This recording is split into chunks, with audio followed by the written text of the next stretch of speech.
गुरुर्ब्रह्मा गुरुर्विष्णुः गुरुर्देवो महेश्वरः गुरुः साक्षात् परं ब्रह्म तस्मै श्री गुरवे नमः। व्यासं वसिष्ठनप्तारं शक्तेः पौत्रमकल्मषम् पराशरात्मजं वन्दे सुकतातं तपोनिधिम्।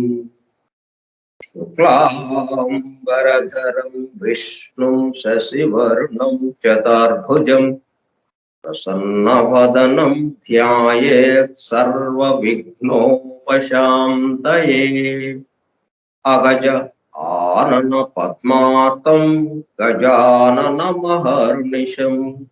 अनेकदं तं भक्तानाम् एकदन्तमुपास्महे। वक्रतुण्ड महाकाय कोटिसूर्यसमप्रभा निर्विघ्नं कुरु मे देव सर्वकार्येषु सर्वदा। सरस्वती नमस्तुभ्यं वरदे कामरूपिणी विद्यारम्भं करिष्यामि सिद्धिर्भवतु मे सदा। ॐ भूर्भुवः स्वः ॐ तत्सवितुर्वरेण्यं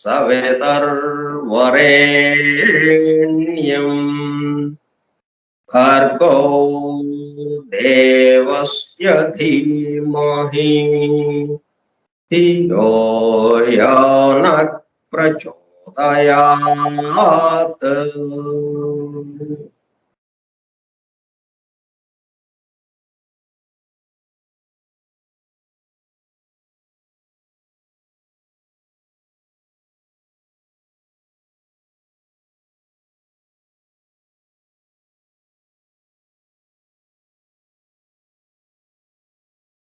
వాసుదేవ,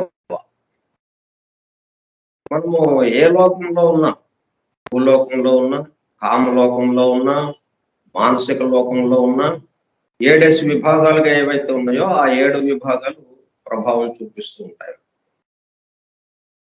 అందుకే తర్వాత ఇవన్నీ ఎక్కడి నుంచి వచ్చినాయి? ఆ 3 జీవ ప్రసారాల ద్వారా. అందుకని మనం ముమ్మారు ఓంకారం చేయడం 3 జీవ ప్రసారాలకు ప్రత్యేకంగా. ఆ తర్వాత 7 విభాగాలకి తగ్గట్టుగా వాటిని యాక్టివేట్ చేయడం అన్నట్టు, వాటిని ఉత్తేజపరచడానికి అన్నట్టుగా 7 ప్రార్థన శ్లోకాలు. మనం ముందు ప్రార్థన శ్లోకాలు ఆ పద్ధతిలో కూర్పు జరిగిందనమాట. రెండు విషయాలు ఉన్నాయి. ఒకటేమో జరుగుతూ ఉండడం, అంటే మార్పు లేకుండా జరిగేదంతా ఏంటి, నిన్న చేసిన దానికి తగ్గట్టుగా ఇవాళ జరుగుతూ ఉంటుంది. మనం కళ్ళు మూసుకుంటాం, ఇవాళ కూడా జరిగేది జరుగుతూ ఉంటుంది, ఇవాళది రేపు జరుగుతుంది. ఇలాగా వెళ్ళిపోతూ ఉంటుంది బండి. దాన్ని ఏమాత్రం దాన్ని దిశ మార్చడం కానీ, వేగం పెంచడం కానీ, ఇట్లాగా ఏమి చేయటానికి ఏమాత్రం ఆలోచన లేకుండా బాగా వెళుతుంది బండి ఒక పద్ధతి. ఏంటి అయితే అసలు ఏంటి, నెమ్మదిగా వెళ్తున్నాం ఏంటి, స్పీడ్ పెంచుదాం అని మన చేతుల్లోకి తీసుకోవడం. ఈ దిక్కుకి వెళ్తున్నాం అంటే ఇది ఇంకా ఈ దిక్కు కరెక్ట్ కాదు, ఇది ఈ దిక్కుకు వెళితే మనం త్వరగా చేరొచ్చు, మనం వెళ్లాల్సిందే అని మనకి మనలో కొంత ఆలోచన రావాలి. అది మనం మన చేతుల్లోకి తీసుకుని నిన్నటి దళాభం మనం వదిలేసాం, అది ఇవాళ జరుగుతూ ఉంటుంది, దాన్ని మార్చడానికి ఏమీ అవకాశం లేదు. కానీ ఈరోజు మన చేతుల్లో ఉంది. రేపు ఎట్లా ఉండాలి, స్వర్గమా నరకమా, సుఖమా కష్టమా, మన చేతుల్లో ఉంది. ఇది రెండో పద్ధతి. ఈ రెండో పద్ధతికి సంబంధించి ఇప్పుడు మన యొక్క ఈ కార్యక్రమాలు పెట్టుకోవడం కానీ, ఈ శ్లోకాలు ఇవన్నీ చదవడం కానీ, అవగాహన ద్వారా ఏమవుతుందన్నమాట, మిగతా అవన్నీ కూడా ఉత్తేజం చెందటం, యాక్టివేట్ అవటం జరుగుతుంది. అంటే మొదటి 7 విభాగాలకు సంబంధించిన అణువులు ఏదో 7వ విభాగం చాలా దిగువ స్థాయికి సంబంధించిందే కాకుండా ఉన్నత స్థాయికి సంబంధించినవి కూడా యాక్టివేట్ అవడం ప్రారంభమవుతాయి మన యొక్క ప్రయత్నం వల్ల. అందుకని మనం ఈ కార్యక్రమం పెట్టాం.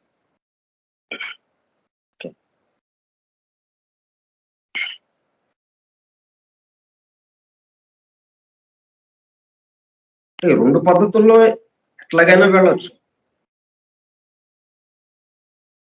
మనకి ఇదే బాగుందిలేండి, దెబ్బలు తింటూ ఏదో నెమ్మదిగా వెళ్దాం, ఏంటి అంత తొందర ఏంటి, తీసుకెళ్తున్నారు కదా వెళ్ళనివ్వండి అని అనుకోవచ్చు మనం.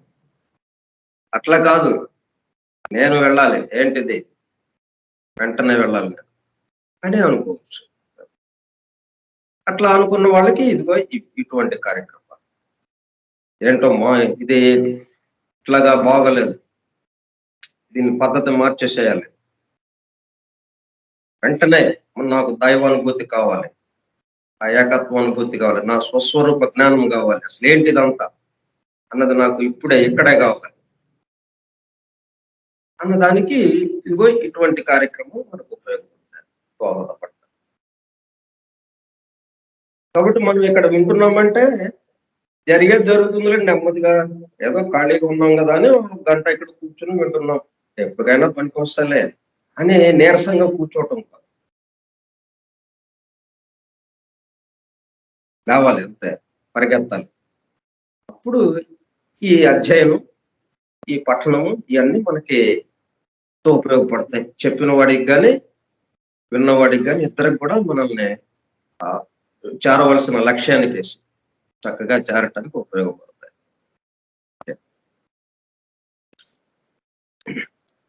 ఫోరం ఫర్ ట్రూత్ సీకర్స్, సత్యాన్వేషకుల బృందం, ఏ టెక్స్ట్ బుక్ ఆఫ్ థియోసఫీ, దివ్య జ్ఞాన ప్రబోధిని గ్రంథ పఠనము మరియు అధ్యయనము కార్యక్రమం 41వ పాఠము 13/12/2021 సోమవారము సాయంత్రం 4:30 గంటలు. దివ్య జ్ఞాన ప్రబోధిని స్కైప్ గ్రూప్ లో సుదూర ప్రాంతాల్లో ఎవరింట్లో వారు హాయిగా విశ్రాంతి తీసుకుంటూ ఏకకాలంలో ఒకేసారి ఏమి చేస్తున్నాము, వింటున్నాము. ఏమి వింటున్నాము? 1888 సంవత్సరంలో, అనగా దాదాపు 133 సంవత్సరముల క్రితము, the synthesis of science, religion and philosophy, శాస్త్రము, మతము మరియు తాత్వికతల సమన్వయ రూపముగా పరమ గురువులు సమస్త మానవాళి ఆధ్యాత్మిక అభివృద్ధి కొరకు మేడం ఎలెనా పెట్రోవ్నా బ్లావెట్స్కీ ద్వారా ప్రప్రథమముగా ప్రస్తుత సైంటిఫిక్ యుగంలో భౌతికతలో కూరుకుపోతున్న మానవాళిని భౌతికత నుండి ఆధ్యాత్మికత వైపుకు మరల్చడానికి, అలానే పూర్తిగా ఆధ్యాత్మికత వైపుకు రమ్మని వారి ఉద్దేశ్యము కాదు.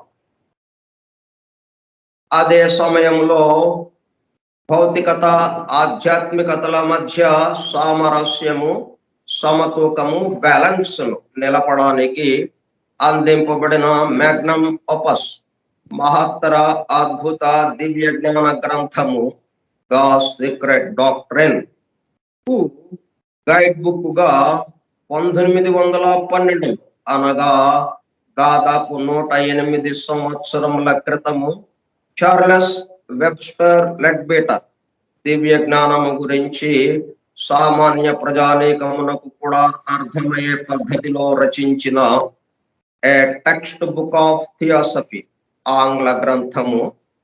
ద థియోసాఫికల్ సొసైటీ అంతర్జాతీయ అధ్యక్షులుగా పనిచేసిన శ్రీ సి జనరాజదాస గారి ఆజ్ఞతో శ్రీ గుంటూరు వెంకట సుబ్బారావు గారిచే దివ్య జ్ఞాన ప్రబోధిని పేరుతో ఆంధ్రీకరింపబడి 1942 సంవత్సరం అనగా దాదాపు 80 సంవత్సరముల క్రితం అడయారులోని ద థియోసాఫికల్ పబ్లిషింగ్ హౌస్ వారి ద్వారా ముద్రింపబడి తెలుగు భాష మాట్లాడే ప్రజలకు, మేధావులతో సహా సామాన్య ప్రజానేకము దివ్య జ్ఞానము గురించి అవగాహన, అండర్స్టాండింగ్ చేసుకుని దానిలో తెలిపిన విషయములను తమ నిత్య జీవితంలో ఆచరణలోనికి తెచ్చుకొనుటకు వీలుగా అందుబాటులోనికి వచ్చిన ఈ గ్రంథ రాజములు ఫోరం ఫర్ ట్రూత్ సీకర్స్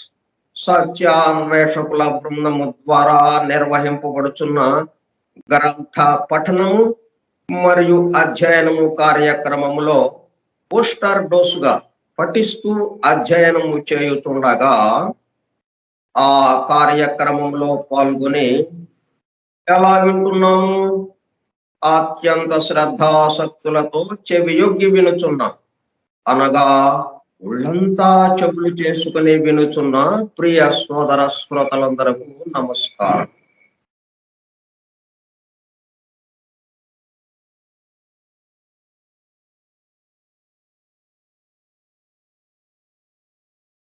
ఇవన్నీ ప్రతిరోజు మనం అనుష్ఠానం అంటాం దీన్ని. అంటే ఒకే రకమైన పదాలు, ఒకే రకమైన మాటలు పలకడం అనుష్ఠానం అంటాం. ఏంటంటే మన యొక్క 7 విభాగాలుగా ఉన్నటువంటి అణువుల్ని యాక్టివేట్ చేస్తాయి అన్నమాట, ఉత్తేజపరుస్తాయి. ఉన్నతమైనటువంటి అణువుల్ని ఇంకా ఎక్కువగా ఉత్తేజపరుస్తుంది అన్నమాట. మనం తప్పనిసరిగా ఈ అనుష్ఠానం, మనం ఏ కార్యక్రమం చేస్తున్నప్పటికీ దానికి ఒక అనుష్ఠానం పెట్టుకోవాలి. మనం ప్రారంభంలో పెట్టుకుంటే ఆ కార్యక్రమాన్ని చక్కగా మనం నిర్వహించుకోవడానికి, అది చెప్పేవాడికి బాగా చెప్పడానికి, వినేవాడికి చక్కగా వినడానికి అందరికీ ఉపయోగపడుతుంది.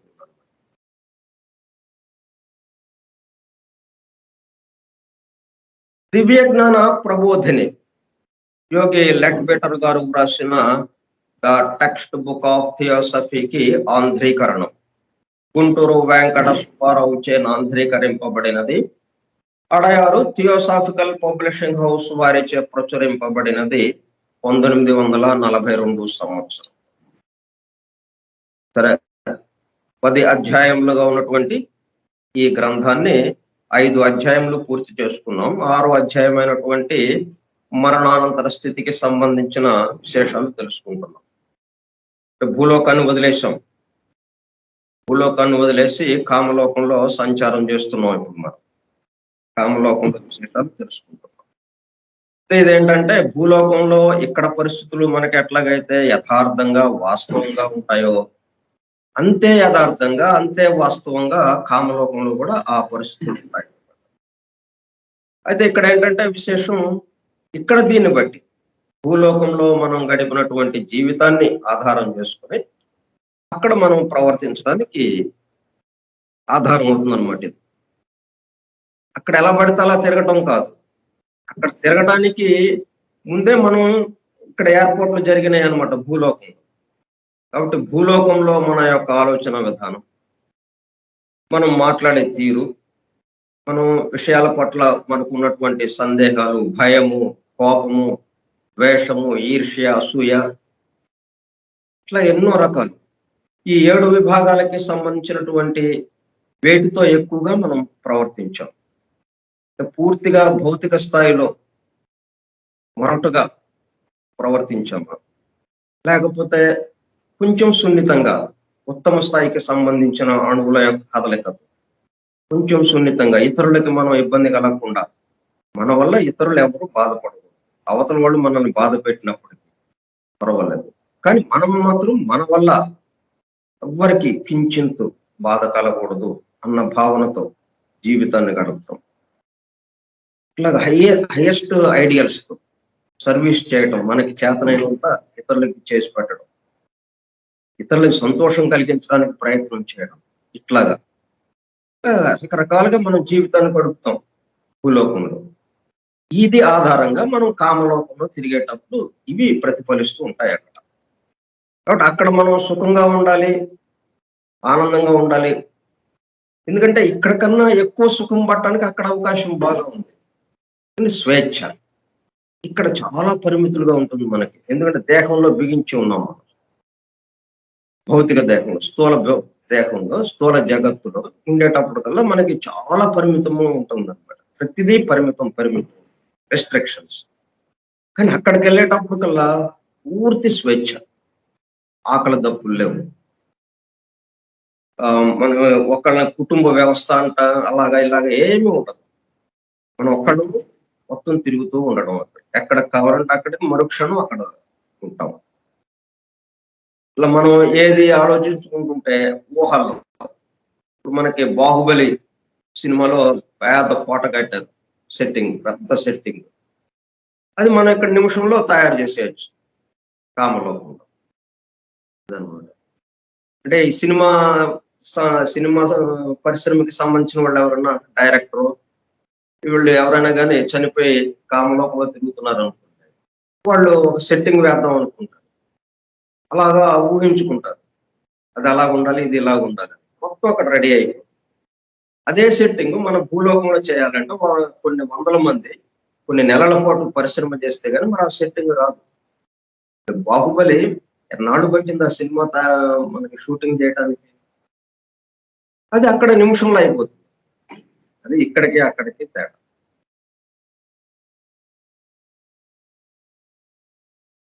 మనం మరణానంతర స్థితిలో విషయాలు తెలుసుకుంటున్నాం. సరే, ముందుగా మనం ప్రారంభ వాక్యాన్ని చెప్పుకుని పాఠంలోకి వెళదాం. ఆధునిక విజ్ఞానం యొక్క దృష్టి పథము నుండి తప్పిపోయిన తత్వ దర్శనం ఒకటి నేటికి ఉన్నది. ఇది నేటికి ఉన్నది అన్న మాట ఎక్కడి దాకా అన్నమాట. మనం ఇది అధ్యయనము పూర్తయ్యేదాకా చివరి పేజీ చివరి పదం మనం చెప్పుకున్న తర్వాత ఇక లేదు. దొరికిన తత్వ దర్శనం ఎప్పటికీ మనకు ఉంటుంది అన్నట్టుగా మనం చేయాలి. మరి అది ప్రయత్నం. తత్వ దర్శనం దొరకాలి, తత్వ దర్శనంగా మనం మారిపోవాలి. అది ఈ అధ్యయనం యొక్క ఆశయం, లక్ష్యం. ఓకే, సరే. జీవాత్మ క్రమముగా తనలోనికి మరలిపోవచ్చున్నది. అంటే 7 విభాగాలు ఉన్నాయి కదా, ఒక్కొక్క విభాగం నుంచి ముందుకి అడుగేస్తుంది. మనం ఆ విభాగానికి సంబంధించిన అణువులు మేల్కొనలేదనుకోండి, అంతగా యాక్టివేట్ కావటం లేదు, అప్పుడు అది తెలియకుండానే ఆ లోకం వెళ్ళిపోతాం, ఆ విభాగాన్ని దాటి వెళ్ళిపోతాం. ఎట్లాగైతే మనం ఈ ట్రైన్ జర్నీలో కానీ విమానం జర్నీలో కానీ వెళ్ళేటప్పుడు మనం కొంచెం కన్ను మూస్తాం, అదే అట్లాగా కళ్ళు నిద్ర వచ్చినట్టుగా అయ్యి కళ్ళు మూసి నిద్రపోతాం. కొన్ని ఊళ్ళు చూసాం. నిద్రొచ్చింది. నిద్రపోయాము. మళ్ళీ మేల్కొని చూసేటప్పటికల్లా మనం దిగాల్సిన ఊరొచ్చేసింది. అంటే మధ్యలో ఊళ్ళన్నీ మనం చూడకుండానే వచ్చేసినాయి. అట్లాగే ఈ మధ్యలో మధ్యలో ఈ భాగాలు దాంతో మనకి అంతగా కనెక్షన్ లేదు. అది మనలో డెవలప్ కాలేదు. ఆ ఉన్నత స్థితికి సంబంధించినయి. లోయర్ స్థితికి సంబంధించినవి మాత్రం డెవలప్ అయి ఉన్నాయి. హయ్యర్‌కి సంబంధించినయి మనకి అంతగా డెవలప్ కాలేదు కాబట్టి మనకు తెలియకుండానే ఆ విభాగాన్ని దాటేసి ఇక ఈ కామలోకాన్ని దాటి మానసిక లోకానికి వెళ్ళటానికి రెడీ అవుతుంటాం అన్నమాట.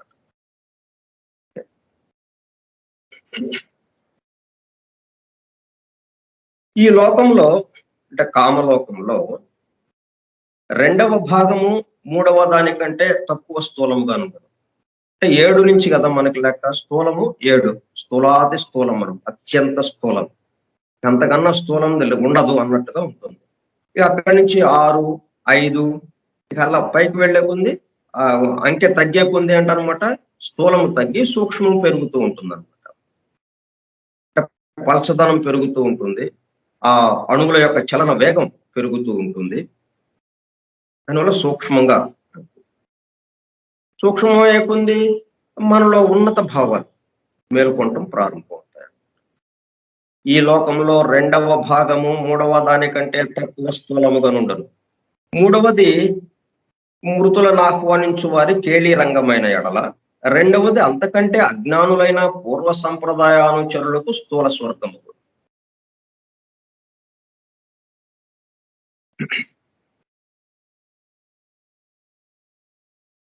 మొదటి భాగం అనగా సూక్ష్మతమ భాగము ఐహిక సంబంధమైన మానసిక వ్యాపారములైన నిమగ్నులై ఆ వ్యాపారముల నితరుల మేలు కొరకు గాక స్వకీర్తిని అభిలషించి గాని కేవల బుద్ధి బలము కొరకు గాని అవలంబించు వారికి ప్రత్యేక నివాస స్థానం. అంటే మన దాంట్లో భూలోకంలో చాలా మంది కీర్తి అభినయం అంటే 10 మంది మెచ్చుకుంటే ఆ పనులు చేస్తూ ఉంటారు వాళ్ళు. ఇప్పుడు సేవా సంస్థని పెడతారు. ఫలానా సేవా సంస్థ అంటారు. అయితే వాళ్ళని మెచ్చుకోవాలి. చుట్టూ ఉన్నోళ్ళు వాళ్ళని పైకి ఎంత ఇంద్రుడివి చాలా గొప్పవాడు, గొప్పదాత కర్ణుడు కూడాను ఇట్లా చేయలేదు అన్నట్టుగా వాడిని మెచ్చుకుంటూ ఉండాలి. అట్లా కీర్తి కాంక్ష ఉంటుంది కొంతమందికి. తర్వాత స్వకీర్తి అభిలషించి గాని కేవలము బుద్ధి బలము కొరకు గాని అవలంబించు వారికి ప్రత్యేక నివాస స్థానం. అంటే మొదటి భాగం అన్నమాట. అచ్చట వారందరూ అచ్చట పరిపూర్ణ సుఖమును అనుభవించుచున్నారు. కొంతకాలమునకు వారు దానికంటే చాలా గొప్పదగున ఒక దానిని మెచ్చుకోగల స్థితికి వద్దు. ఆ స్థితికి వచ్చేసరికి వారి కొరకు ఆ గొప్పది సిద్ధముగా ఉండను. ఇక్కడ వలనే కామలోకంలో కూడా ఒక జాతి ప్రజలను ఒక ప్రయోజనము కలిగి పనిచేయు వారును ఒక చేరు. ఎక్కడైనా కానీ భూలోకంలో కూడా అంతే కదా. ఏ ఏ స్వభావాలకి సంబంధించిన వాళ్ళు ఆ దానికి తగ్గట్టు అక్కడ దగ్గరగా చేరుతుంటారు. ఇవన్నీ కూడా మనకి ఎక్కువ కాలం ఉండేవి కావు. క్రమక్రమంగా మనకి ఆ జీర్ణం అయిపోయి ఆ అణువులన్నీ రాలిపోతాయి దానికి సంబంధించినటువంటి. అయితే అది ఎంతకాలం ఉండటం అనేది దాని పట్ల మనకున్న గాఢతను బట్టి ఎక్కువ కాలం ఉంది అంటే అర్థం ఏంటి, మనం భూలోకంలో దాని పట్ల ఎక్కువ ఇష్టాన్ని ఏర్పాటు చేసుకున్నాం. అది లేకపోతే అమ్మో నేను అట్లాగా నేను బతకలేను. నువ్వు సిగరెట్ తాగాలి, సిగరెట్ లేకపోతే ఇంకేముంది, సారా తాగాలి లేకపోతే అట్లాగా అంటాడు, డ్రగ్స్ తీసుకోవాలి అంటాడు ఒకడు. ఒక్కడేమో మనకి అవతల వాడు కీర్తిస్తుంటే వాడికి సేవ చేయాలి అన్నట్టుగా ఉంటాడు. దానం చేస్తాడు. దానం చేసేటప్పుడు మొత్తం అందరూ చుట్టూ ఉండాలి, ఫోటో తీయాలి, అవన్నీ మళ్ళీ రేపు పేపర్లో రావాలి. దానకరుణుడని పొగడాలి ఆయన్ని. ఆయన దానకరుణుడనే ఒక కంకణం తొడగాలి ఆయనకి. అట్లాగైతే అలా చేస్తూ ఉంటాడు అనమాట. అట్లా రకరకాలు. ఇవన్నీ ఎంతవరకు అంటే కొద్దిసేపు ఉంటాయి. క్రమక్రమంగా ఎందుకంటే అక్కడ వాస్తవంగా జరిగేది ఏముండదు. మనం ఇక్కడ ఏంటంటే భూలోకంలో జరిగినట్టుగా అక్కడ ఊహలుగానే ఉంటుంది తప్పితే వాస్తవంగా జరగటం అనేది ఉండదు కాబట్టి అది క్రమక్రమంగా మనకి కళ వచ్చింది. కళలో లేకపోతే ఖాళీగా కూర్చున్నాం. ఏదో ఊహిస్తూ అది అలాగైతే బాగుండు, ఇలాగైతే బాగుండు అని అనుకుంటా ఉంటాం. ఎంతసేపు అనుకుంటాం అది? విసుగొచ్చేస్తుంది. ఇంక దాంతో ఆగిపోతుంది. అట్లాగే ఈ కామలోకంలో కూడా క్రమక్రమంగా అది తగ్గుముఖం పడుతూ ఉంటుందన్నమాట. మొదటేమో తీవ్రత ఉంటుంది. క్రమక్రమంగా తగ్గుముఖం బట్టి పూర్తిగా అది రాలిపోతుంది. ఇక ఆలోచనే ఉండదు. అట్లా జరుగుతూ ఉంటుందన్నమాట కామంలో. ఒకచో చేరుదురు. అంటే అట్లాగా ఒక జాతి ప్రజలను, ఒక ప్రయోజనము కలిగి పని చేయువారును ఒకచో చేరుదురు. ఇప్పుడు ఇట్లాగ మనం ఇక్కడ చేరాం కదా! మనం ఈ విషయాలు వినాలని మీకు చెప్పాలని నాకు మొత్తానికి ఒక చోట చేరాం. మనందరికీ ఒకే రకమైనటువంటి అభిప్రాయం ఉంది. ఈ దివ్య జ్ఞానానికి సంబంధించి ఈ మరణానంతర స్థితులు గాని, అసలు మన యొక్క సంగతులేంటి? ఈ సృష్టి యొక్క అమరిక ఏంటి? ఈ సృష్టి యొక్క కూర్పు ఏమిటి? ఈ సృష్టిలో మన యొక్క కర్తవ్యం ఏంటి? అని మనం తెలుసుకోవాలనే ఆలోచన మనందరిలోనూ ఉంది కాబట్టి మనం ఒక చోట చేరాం. ఇట్లా ఎక్కడ కామలోకంలో కూడా మళ్ళీ ఇట్లాగే చేస్తాం మనం. తమాషా. అయితే మనం గాఢతగా కాకుండా తెలుసుకున్నంత వరకు తెలుసుకుంటాం. That's all. అమ్మో! ఇది లేకపోతే ఎట్లాగా మనకి? అమ్మో! ఇది పాఠాలు వీళ్ళు ఎవరు వినకపోతే నాకెట్లాగా? నేను చెప్పాలి కదా రోజు. అమ్మో! నాకెట్లాగా? అని నాకు ఉండకూడదు. అలాగే మీకు పాఠాలుంటే వింటాము. లేకపోతే లేదు. మళ్ళీ అవసరమైనప్పుడు ఎవరో ఎక్కడో చెప్తారు. ఎప్పుడో తెలుసుకుంటాం మనం. లేతే మనం సొంతగానే తెలుసుకోవచ్చు. అట్లాగనమాట. గాఢత లేకుండా మనం ఏ పని చేసినా దాని పట్ల మరుక్షణం ఇప్పుడే ఆగిపోయిందండి. ఓకే.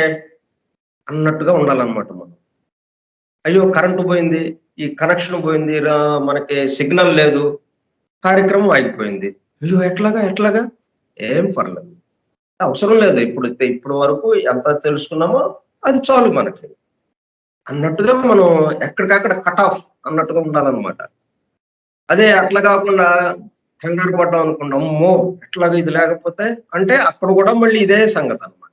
కామలోకంలో కూడా ఇక దాన్ని పట్టుకునే తిరుగుతుంటాం అన్నమాట. కాబట్టి మనం ఇదొకటి గుర్తుపెట్టుకోవాలి. గాఢత లేకుండా తెలుసుకుంటాం విషయాలు. అవసరమే తెలుసుకోవటం. ఎందుకంటే రేపు మన చేతుల్లో ఉంది కాబట్టి రేపును మనం మార్చుకోబోతున్నాం. ఎందుకు ఇయన్నీ తెలుసుకోవడం? రేపు మారాలి మనకి. మనకు అనుకూలంగా రావాలి రేపు. రేపు దాని ఇష్ట ప్రకారం కాదు. నా ఇష్ట ప్రకారం ఉండాలి రేపు. అందుకని మనం కూర్చున్నాం ఇక్కడ. ఓకే. అయితే అంత మాత్రాన దాన్ని గాఢతగా మనం తీసుకోకుండా తమ కొరకు స్థూలమైన స్వర్గం ఉన్నదనే నమ్ము మతాభిమానులు స్వర్గ సౌఖ్యం గురించి ఇతర అభిప్రాయం గల వారి జోలికి పోరు. క్రైస్తవుడు ఒకడు హిందువుల స్వర్గంలోనికి గాని, మహమ్మదీయుల స్వర్గంలోనికి గాని ప్రవేశించుటకు ఆటంకం ఏమీ ఉండదు. కానీ వానికి తన మతంలో చెప్పిన స్వర్గమును తనతో పాటు ఆ మతమును అవలంబించిన వారితో కూడా అనుభవించవలనని అభిమానం ఉండదు. అయితే నిజమునకు అది ఏ మతంలో వర్ణించిన స్వర్గము కూడా కాదు. మన ఊహలు అనమాట అది. ఊహలకేంటంటే మనం వాస్తవంగా చేయాల్సిన పనేం లేదు కదా! మనం ఇప్పుడు ఆ సెట్టింగ్ అని అనుకున్నాం. ఆ సెట్టింగ్‌కి అవన్నీ వస్తువులన్నీ తెచ్చి ఒకదాని మీద ఒకటి కూర్పు చేసి, ఆ వస్తువుని తయారు చేయాల్సిన అవసరం లేదు కదా! ఊహలతో చేసేస్తాం అది. ఎంతైనా చేసేస్తాం ఊహలతో. అట్లా ఊహలు ఇవన్నీ.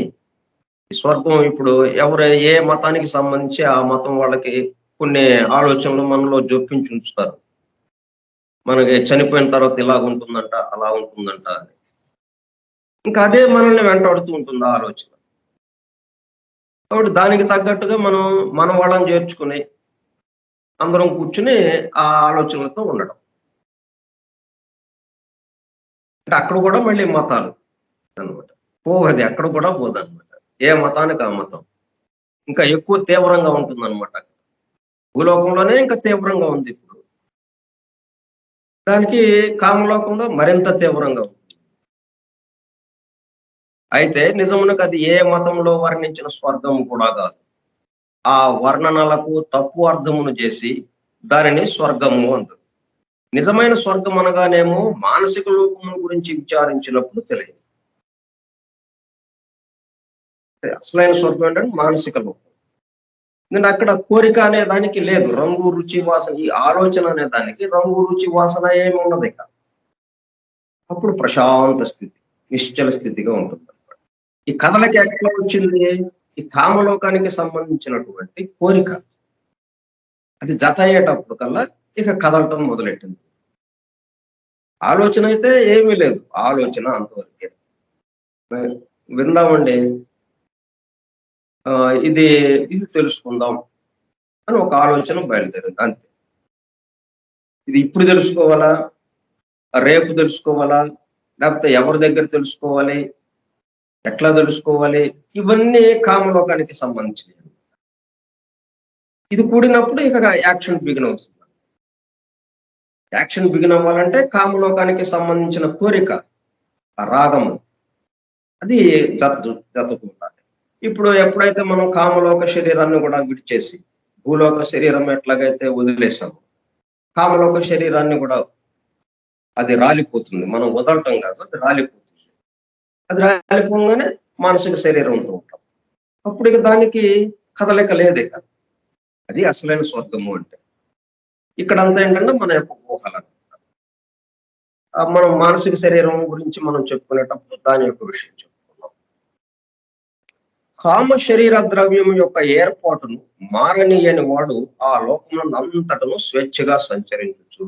ఏది పరీక్షించినను ఇతరుల వలె దానిలో కొంత భాగమును మాత్రము గాక నంతటను పూర్తిగా చూడగలడు. కామలోకం మొత్తాన్ని చూడగలుగుతాడు. ఎందుకంటే అణువులన్నీ అటు ఇటు తిరుగుతున్నాయి. ఉపరితలంలో ఒక్క స్థూల అణువులనే, 7వ భాగానికి సంబంధించిన స్థూల అణువులనే సర్దలేదనమాట. సర్దనీయకుండా చూసుకున్నాడు వాడు. దాంతో ఏమైందనమాట, 7 రకాలకి సంబంధించిన 7 విభాగాలకి సంబంధించిన అణువులు అటు ఇటు తిరుగుతూ ఉండడంతో ఏ విభాగంలోకైనా వాడు వెళ్ళగలుగుతాడు. కామలోకంలో ప్రతి విభాగాన్ని మనం స్పష్టంగా చూడగలుగుతాడు. అన్ని విభాగాలను చూడటం ఎందుకండి? ఏదో ఒక విభాగం దగ్గర కూర్చొని ఉండొచ్చు కదా మనం. అంటే ఒక విభాగం ఏంటి? స్థూల భాగం. ఒక విభాగం అనేటప్పటికల్లా, లేకపోతే మిగతా ఉన్నత భాగానికి సంబంధించిన ఒక విభాగం దగ్గర కూర్చుంటే మనకి విసుగు అనిపిస్తుంది కదా, రకరకాలుగా చూడాలని అనిపిస్తుంటుంది, పరిమితం అయిపోతాం.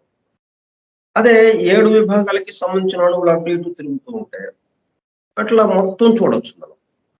అదొక ఉత్సాహంగా మనకు ఉంటుంది. వానికి ఆ లోకములో నివసించు జనసంఖ్య మిక్కిలి అయి క్రిక్కిరిసి ఇబ్బంది కలుగుతున్నట్లు కనిపించదు.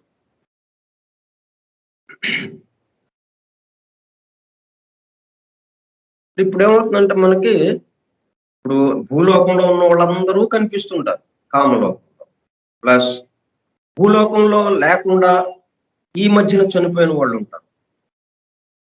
ఈ మధ్యన చనిపోయిన వాళ్ళు భూలోకంలో ఉండరు, కానీ వాళ్ళు ఎక్కడున్నారు? కామలోకంలో ఉంటారు.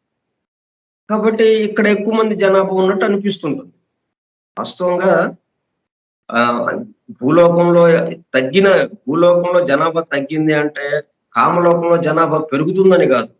కామలోకంలో అంతకు ముందే ఉన్నారు కదా వాళ్ళందరూ. ఇక్కడ చనిపోయిన వాడు ఆల్రెడీ వాడి కామ శరీరంతో వాడు అక్కడ ఉంటున్నాడు కదా. కాకపోతే ఇప్పుడు భౌతిక దేహం విడిచాడు, అంత మాత్రాన ఎక్కువ మంది అవటం ఉండదుగా. కానీ వీడికి ఏమనిపిస్తుందంటే అక్కడ లేరు, ఇక్కడ ఉన్నారు, కాబట్టి చాలా ఎక్కువ మంది జనాభా ఉన్నారు అన్నట్టుగా అనిపిస్తుంటుంది. వాస్తవంగా ఉన్న జనాభా ఉన్నదే, అదనంగా వచ్చింది ఏమీ ఉండదు. క్రిక్కిరిసి ఇబ్బంది కలుగుతున్నట్లు కనిపించదు. ఎందుచేతనగా భూప్రదేశము కంటే కామలోకము చాలా పెద్దదియు, భూలోకమునందు కంటే కామలోకమున మనుషుని సరాసరి జీవిత కాలము తక్కువయు అగుట చేత అచ్చటి జనసంఖ్య ఇచ్చటి జనసంఖ్య కంటే తక్కువగా ఉండదు. అంటే మనకి ఇప్పుడు అమెరికాలో ఉంది. అమెరికా ఏంటి? వైశాల్యం ఎక్కువ, జనాభా తక్కువ, కాబట్టి అంత చాలా ఖాళీగా ఉన్నట్టు కనిపిస్తుంది. రష్యా కానీ ఇటువంటి. ఇక చైనా, భారతదేశం తీసుకుంటే అసలు ఒక్క గజం స్థలం కూడా ఖాళీ లేదన్నట్టు అనిపిస్తుంది. ఎందుకంటే క్రిక్కిరిసి ఉంటారు ఇక్కడ. చోటేమో తక్కువ, దేశ వైశాల్యం తక్కువ, జనాభా ఎక్కువ. అక్కడేమో జనాభా తక్కువ, వైశాల్యం ఎక్కువ. ఇప్పుడు ఏంటి ఇది?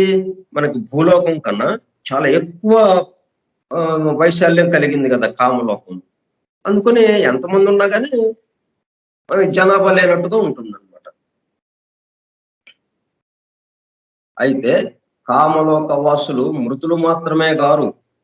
బ్రతికి ఉన్న వారిలో రమారమి 3వ వంతు మనుష్యులు నిద్రలో తమ పార్థివ దేహమును కొంతకాలము విడిచిపెట్టి కామలోకంలో ఉంది. అంతేకాక కామలోకంలో మనుష్యేతర నివాసులు కూడా చాలా మంది ఇందురు. వారిలో కొందరు మనుషుని కంటే చాలా ఎక్కువ స్థితిలో ఉన్నారు. ఇక్కడ ఎలిమెంటల్ కింగ్డమ్స్, నేచర్ స్పిరిట్స్ ఇట్లా ఉంటాయి కదా, వాటికి సంబంధించిన వాళ్ళు కూడా అక్కడ ఉంటారు కామలోకం. కామలోకంలో ఎవరెవరు ఉంటారు అంటే భూలోకంలో ఉన్న వాళ్ళందరి యొక్క కామ శరీరాలు అక్కడ ఉంటాయి. కానీ వాళ్ళేంటి భూలోకానికి సంబంధించిన దృష్టితో ఉంటారు కాబట్టి అక్కడ యాక్టివేట్ గా ఉండదు, అక్కడ తిరుగుతున్నట్టుగా ఉండదు. వీళ్ళు ఎప్పుడైతే భూలోకంలో నిద్రపోయారో, విశ్రాంతి తీసుకుంటున్నారో, అప్పుడు కామ శరీరం యాక్టివేట్ అవుతుంది అనమాట. ఈ కామ శరీరంలో కామలోకంలో తిరగటం మొదలు పెడతారు. అప్పుడు వాళ్ళు తిరుగుతున్నట్టు, వాళ్ళు జనాభా ఉన్నట్టుగా మనకు అనిపిస్తుంది. రమారమి 3వ వంతు మనుషులు నిద్రలో తమ పార్థివ దేహమును కొంతకాలము విడిచిపెట్టి కామలోకంలో ఉంది. అంతేగాక కామలోకంలో మనుష్యేతర నివాసులు కూడా చాలా మంది ఉంటారు.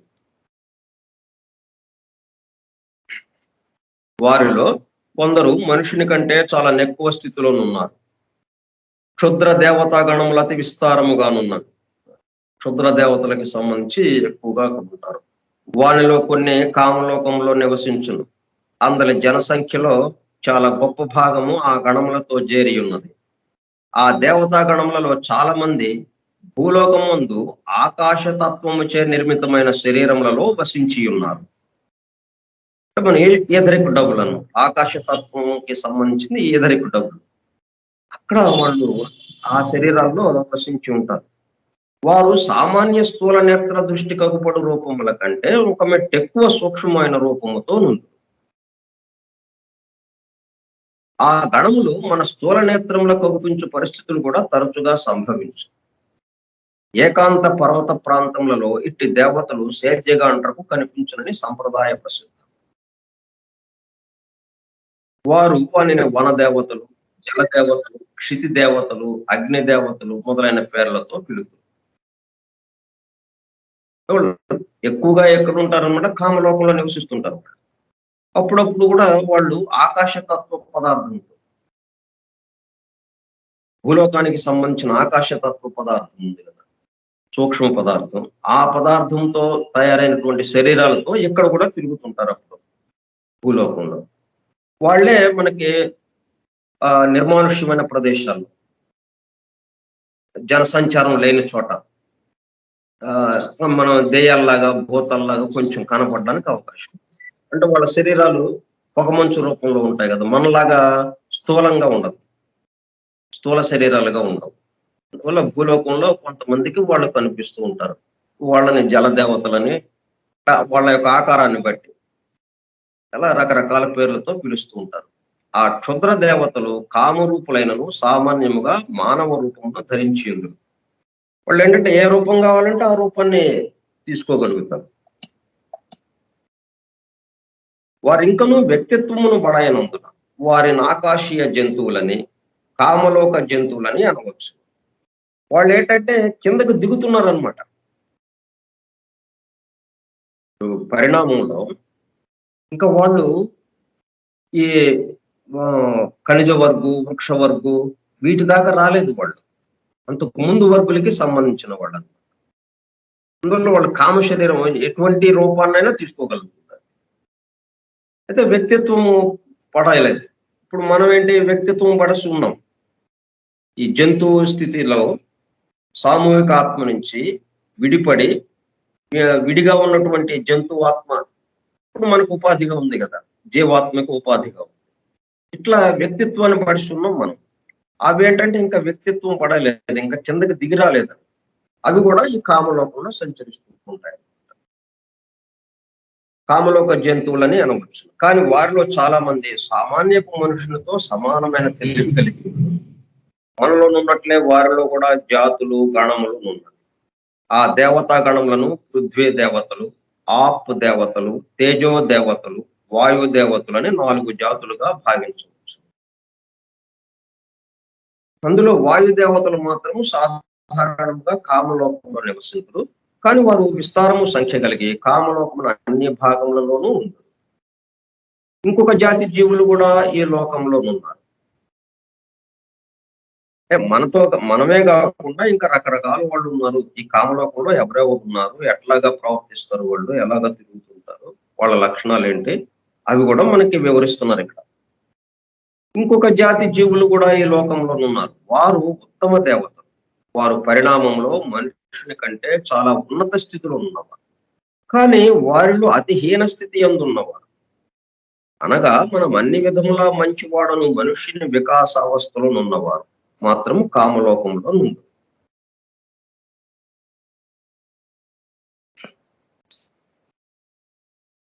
మనుషుని కన్నా బాగా ఉన్నతమైన స్థితిలో ఉండి దేవతల సంబంధించి ఆ దేవతా స్థితికి సంబంధించి కొంచెం దిగువ స్థాయికి,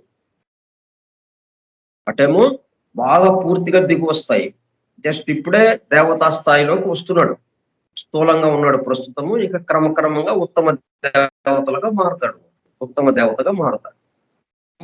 మనతో మనం పోల్చుకున్నాం అనుకోండి, మనుషులతో పోల్చుకున్నప్పుడు చాలా ఉన్నతమైన స్థాయిలో ఉంటాడు. దేవతలతో పోల్చినప్పుడు చాలా తక్కువ స్థాయిలో, నీచ స్థాయిలో ఉంటాడు.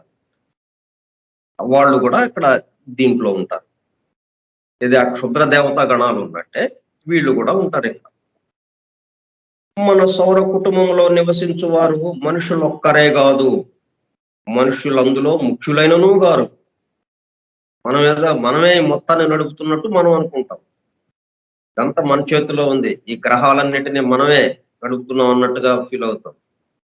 కానీ మనలాంటి వాళ్ళు కొన్ని వందల జాతులు ఉన్నాయి, కొన్ని వందల రకాలు ఉన్నాయి.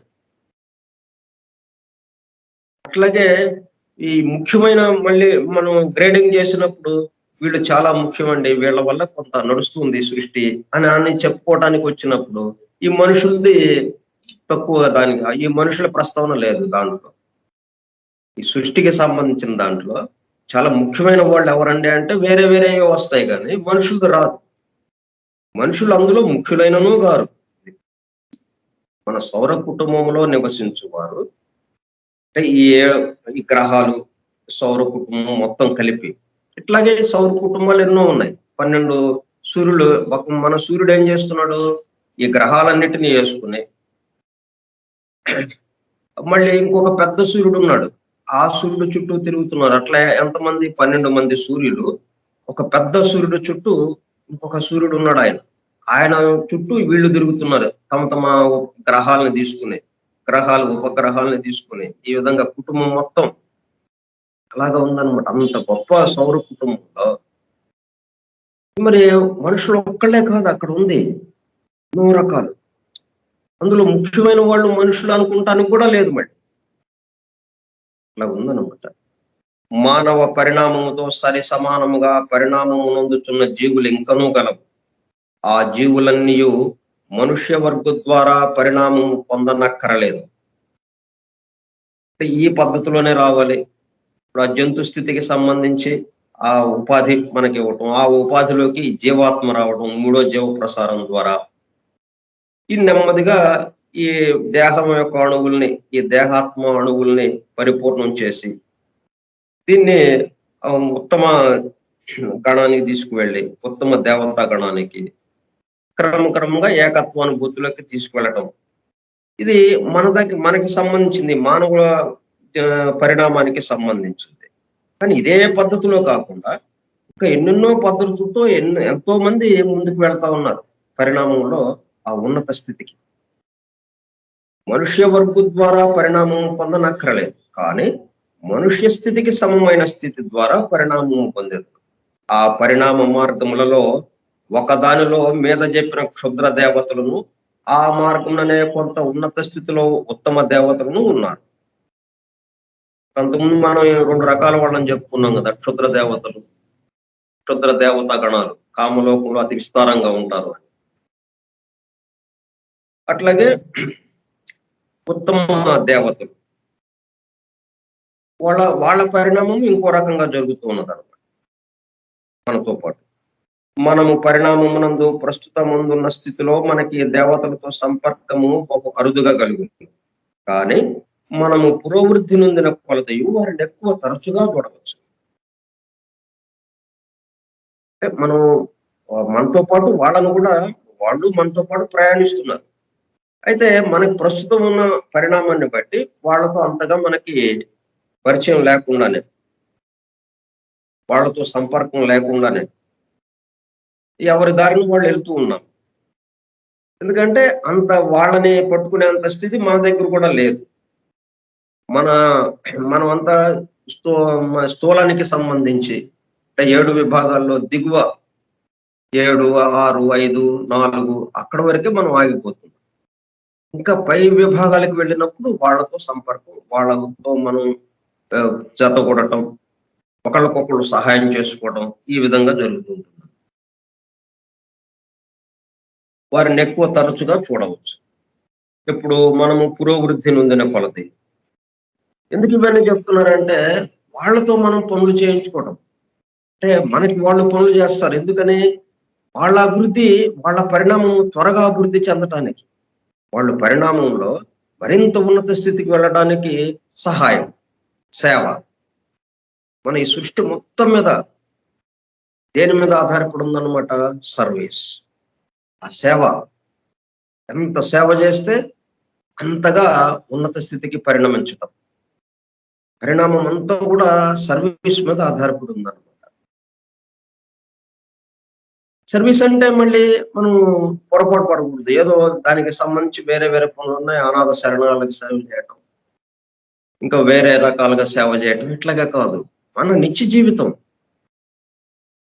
జీవితంలో మనం చేసే పనులన్నీ కూడా మన చుట్టూ ఉన్న వాళ్ళకి కదా మనం పనులు చేస్తున్నాం. దాన్ని సేవగా మనం భావించటం. మనం ఇప్పుడు దాకా ఏమనుకుంటున్నాం? జీతం కోసం చేస్తున్నాం, ఆ డబ్బుల కోసం చేస్తున్నాం, మనం బతకడం కోసం, మన కుటుంబం పోషణ కోసం ఈ పనులు చేస్తున్నాం అంటున్నాం. రోజంతా వాళ్ళకి చేస్తాం మనం. కానీ ఊళ్ళో వాళ్ళకి నాకు తెలిసిన పనిని వాళ్ళకి నాకు చేతనైనంత వరకు చేసి పెడుతున్నాను అన్న భావన మనకి రావటం లేదు. ఎప్పుడైతే ఈ భావనలోకి మనం వస్తామో ఆ పరిణామంలో అత్యంత వేగంగా మనం సూపర్సానిక్ విమానంలోకి వెళ్ళిపోయినట్టుగా, జెట్ విమానంలో వెళ్ళిపోయినట్టుగా అయిపోతుంది మన ప్రయాణం. భావం మార్పు ఇంకేం లేదు. మీరు పనుల్లో ఒక్కటి కూడా మార్చక్కర్లేదు. నిన్న ఏ పని చేశారో, మొన్న ఏ పని చేశారో చేయండి అవే పనులు.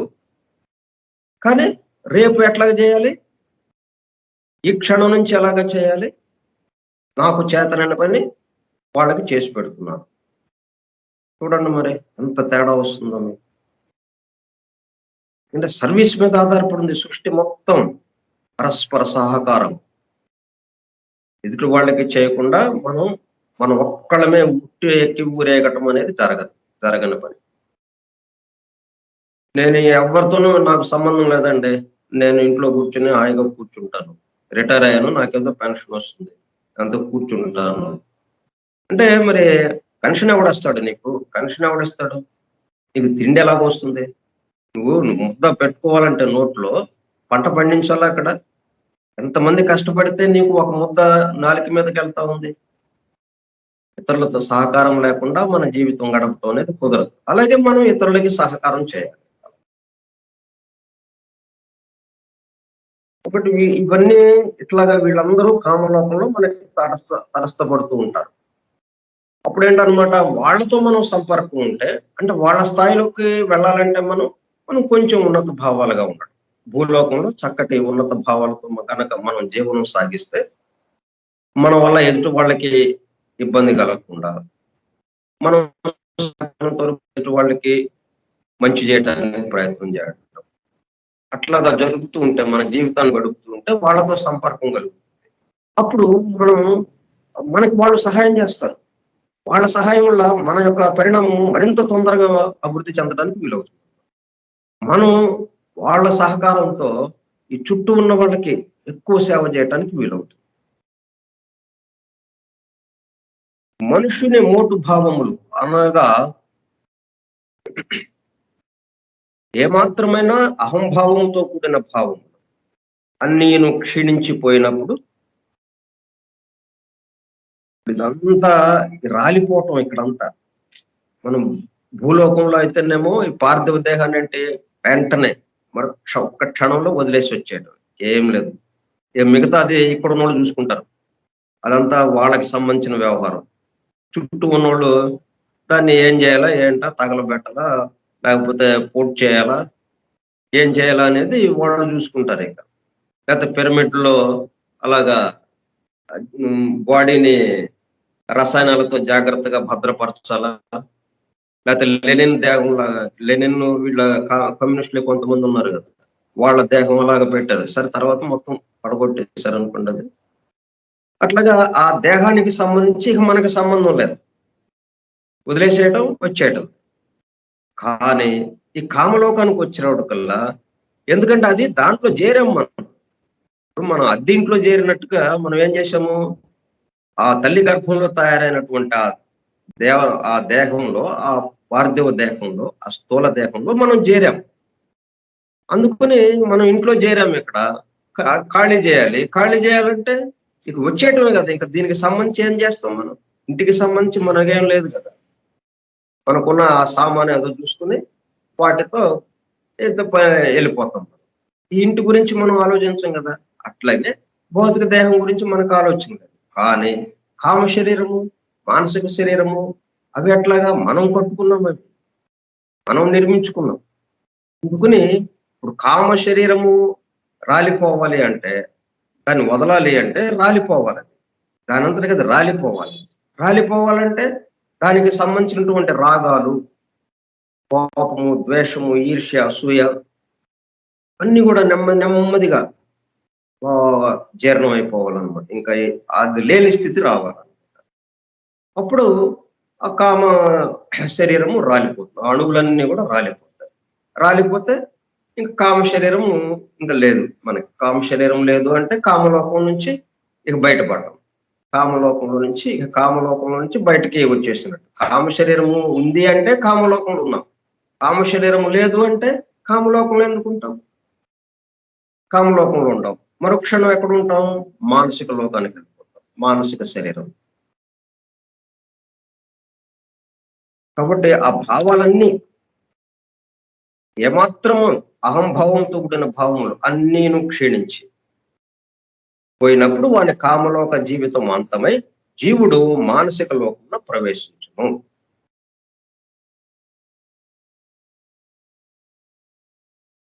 అయితే ఇవన్నీ వేరే వేరే ఊళ్ళు, మనం ఇక్కడి నుంచి హైదరాబాద్ వెళ్ళటానికి మధ్య మధ్యన ఊళ్ళో వచ్చినట్టుగా అట్లాగా ఉండదు. ఉన్న చోటే మన యొక్క భావమే. ఇవన్నీ కూడా మన యొక్క భావానికి సంబంధించినవి. కాబట్టి ఇక్కడి నుంచి అక్కడికి వెళ్ళటము అన్నది లేదు. అన్నీ నువ్వు క్షీణించిపోయినప్పుడు, ఇక రాగాలు ఏం లేవు. ఆలోచించే వాళ్ళు ఆ రాగంతో, ఆ కోరికతో, ఆ అన్నం ఈ అన్నము అట్లాగా ఇట్లాగా, అది ఉంటే బాగుండు, ఇది ఉంటే బాగుండు, ఎంతసేపు అనుకుంటాం. ఇక నెమ్మదిగా మొత్తం తటస్థం అయిపోయింది, ఏం లేదు, కోరటానికి ఏమి లేదు. దాంతో అణువులు మొత్తం రాలిపోయింది. సో కామ శరీరం లేదు. ఇక కామ శరీరం రాలిపోయిందంటే నెక్స్ట్ ఏది ఉంది? మానసిక శరీరం. మానసిక శరీరము మానసిక లోకంలో ఉంటుంది. అన్నీను క్షీణించిపోయినప్పుడు వాని కామలోక జీవితం అంతమై జీవుడు మానసిక లోకంలో ప్రవేశించును. అదండి విషయం. అదే కామలోకంలో మనం ఎంతకాలం ఉంటాము అనేది, అంటే మన ఈ భూలోకంలో లెక్కలను బట్టి, భూలోకంలో పరిమాణాన్ని బట్టి చూస్తే, కాల పరిమాణాన్ని బట్టి కొన్ని వందల సంవత్సరాలు ఉండొచ్చు, కొన్ని నెలలు ఉండొచ్చు, కొన్ని రోజులు ఉండొచ్చు, కొన్ని గంటల్లోనే వెళ్ళిపోవచ్చు. ఇదంతా దేని మీద ఆధారపడి ఉంటుంది? భూలోకంలో మనం గడిపినటువంటి జీవితం మీద ఆధారపడి ఉంటుంది.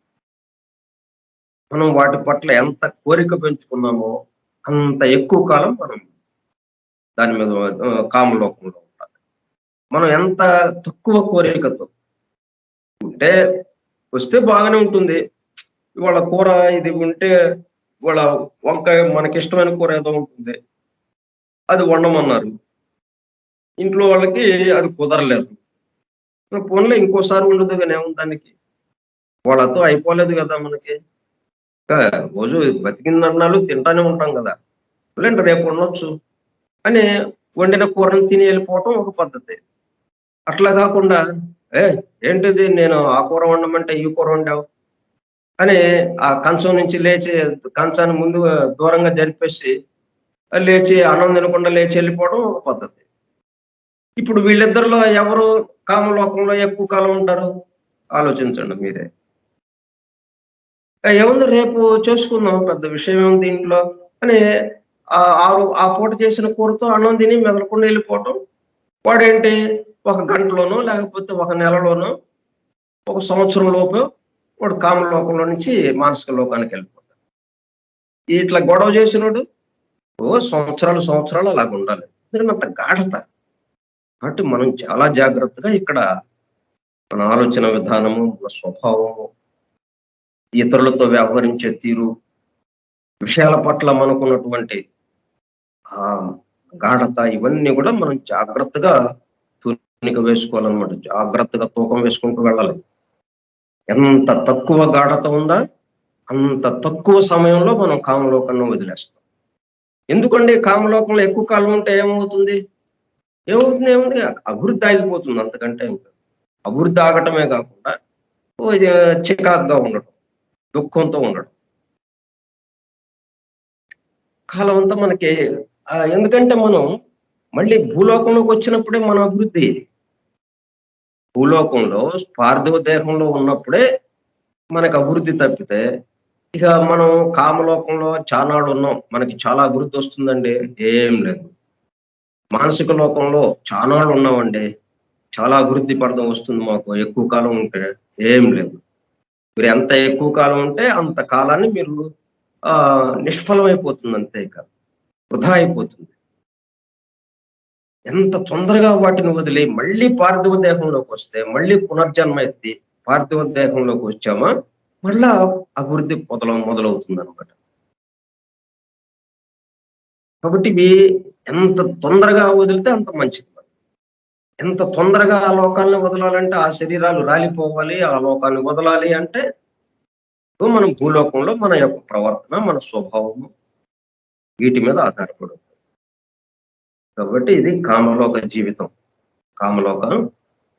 కామలోకంలో కామ శరీరంతో ఈ విధంగా పరిస్థితులు ఉంటాయి. కాబట్టి మనం ఈ విధంగా పరిస్థితులు ఉంటాయి కాబట్టి మనకి ఇప్పుడు తెలుసు. అయితే ఇది ఉండవాలండి ఇవన్నీ అబద్ధాలు అని అంటే దానికి ఎవరూ ఏం చేయలేరు. ఇది చూశారు మరి దివ్య దృష్టితో పరిశీలించి ఇవి ఉన్నాయి అని వాళ్ళు నిర్ధారణ చేసుకుని మనకి మన మంచి కోసం చెప్తున్నారు వాళ్ళు పెద్దలు. అయితే సైంటిస్టులు కూడా ఇప్పుడు ఈ లోకాలన్నీ ఉన్నాయని వాళ్ళు ఒప్పుకుంటున్నారు. మనం సైంటిస్టులు చెప్తేనే ఎస్ అనే ముద్ర పడుతూ ఉంది. అట్లాగా మారాం మనం. కాబట్టి సైంటిస్టులు కూడా ఇప్పుడు భగవద్గీతలో ఏం చెప్పారో ఆ లోకాల గురించి అట్లా అవన్నీ అట్లాగే పురాణాలు, వేదము వీటిల్లో ఏదైందో ఆ లోకాల వర్ణన అవన్నీ నిజమే అని ఒక ఆయన అమెరికాలో కొన్ని 10 సంవత్సరాలు పరిశోధన చేసి అవి రుజువుపరచడానికి ఆయన ప్రయత్నం చేస్తున్నాడు. ఎస్ అంటున్నాడు ఆయన. కాబట్టి మనం ఈ కామలోక జీవితం త్వరగా అవటానికి మనం ఈ అధ్యయనం మనకు ఉపయోగపడుతుందని నేను ఆశిస్తున్నాను. ఇక మానసిక లోకంలోకి రేపు